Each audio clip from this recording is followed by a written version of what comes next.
Want to know how to tell if someone is a Morrowind fan? Well, don't worry, they'll tell you.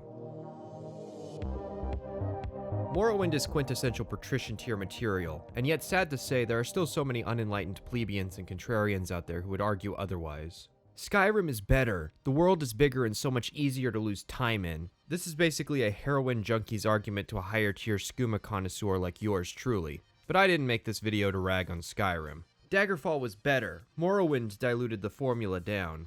Contrary to what it may seem, I'm not against games changing, just against games getting worse, and concepts going unexplored. If you like Daggerfall, then good on you. But Morrowind took the series in a different direction and did that direction well, unlike certain later games. It is, however, a shame we don't see more games like Daggerfall these days, especially since procedural generation has improved so much we really should be able to support these kinds of worlds. I mean, we live in the era of Kickstarter, trash gets made every day, so surely somebody can test the waters and see if it would work. And then that happened. I will concede this. I guess Morrowind did kill the more classic-style CRPG in favor of Todd Howard's specific vision of what an RPG should be. But, well, Todd was very clear I wasn't supposed to talk about him in his email, so instead I want to counter some easy-to-predict arguments I'm currently divinating will occur. You're just being nostalgious. These are the memories of a 6-year-old boy who hasn't played the game in a long time. No, I played Doom 2 and Harry Potter games when I was 6. In that order. I played Morrowind when I was older. In fact, I played Morrowind, Oblivion, and Skyrim for the first time all within a 6-year time period of each other. Also, I'm actually providing evidence to my points, which is more important than just anecdotal musing. But hey, let's sweeten the deal. You've been seeing nice 2K footage of Morrowind. No.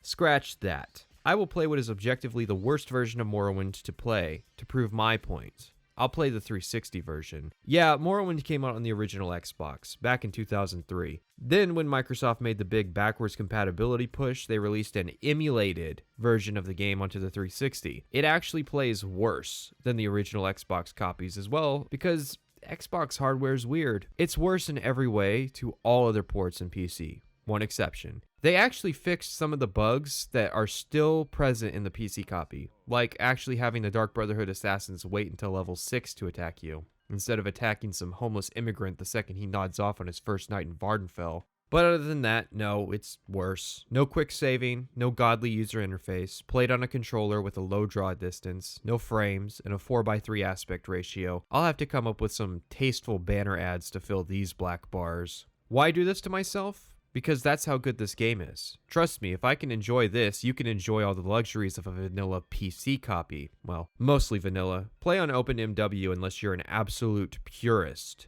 Don't go crazy with mods though for your first time. And speaking of, Skyrim and Oblivion aren't that bad. You just need mods to fix them. Okay, I know I just recommended using a quasi-mod to fix Morrowind, but that mostly falls within the realm of what I consider acceptable as a reviewer. I use mods to fix convenience issues with games, especially older ones. However, I draw the line at mods that change the actual design philosophy of a game. Like, for instance, I would never use a mod that changes the hit chance of weapons because hit chance is a part of Morrowind's design. I don't think it's appropriate to judge games based on the modded experience, especially since you could just as easily make the game worse with mods, especially with the hassle involved in keeping mods for Bethesda games cooperative with one another. Which is why I'm playing a version of Morrowind that has access to neither mods nor console commands. You're just being contrary to popular opinion for attention. So it's your first time here, huh? Well, welcome to my channel, where I clickbait people in by calling games people like pleb tier. Sure, disliking things solely because they're popular merits its own personality disorder, but disliking popular things for rational reasons is only being contrary to other people's irrationalities. And I don't see a problem with that. Do you? Well, of course you do, Strawman Coon, because I'm insulting stuff you're irrationally drawn to so I can shoot you down. Since I don't want this review to be a cinematic universe, I'll limit my complaining about future games down to providing relevant context, and I'll also not shy away from presenting these improvements the later games made, even if those improvements often came with caveats. What even is Patrician Tier anyways? Glad you asked. I consider Patrician Tier to either be exceptional games in all categories or exceedingly excel in a few select categories. Gameplay, story, music, aesthetic design, etc. just means I'm out of examples to give. Point is, Patrician isn't an automatic 10 out of 10 by nature. I don't believe in perfect scores. IGN. Nonetheless, Patrician games aren't 99s either, since many Patrician games have their own major flaws that prevent them from ever being perfect. They're just good games that tried something new, or did something established better than others that deserve to be commemorated. Oh, and Patrician games tend to be cult classics and scary to more casual gamers, and generally will be installed at all times and regularly played by Patricians. And finally, why is the video so long and in parts instead of one piece? Good question, and ironically it comes with a long answer. I'm a fan of long-form analysis on YouTube. However, I often find the comment sections of these videos a confusing mess to navigate. It's pretty hard to have a discussion on points made in a video when there's over an hour of material to discuss. These videos can also be tedious for me as a viewer to watch in one segment, and even when the video creator is proactive in segmenting their video with timestamps, I find it hard to get back to where I was in the video if I do need to stop. As for why the video is so long, it's a mixture of my enthusiasm to cover every aspect of this particular game, my desire to adequately explain and provide context for my arguments, and my tendency to synopsize some stuff that could be left out. I try to practice a more aesthetic style of writing, where I minimize redundancy for emphasis in favor of making the material as lean and efficient as possible.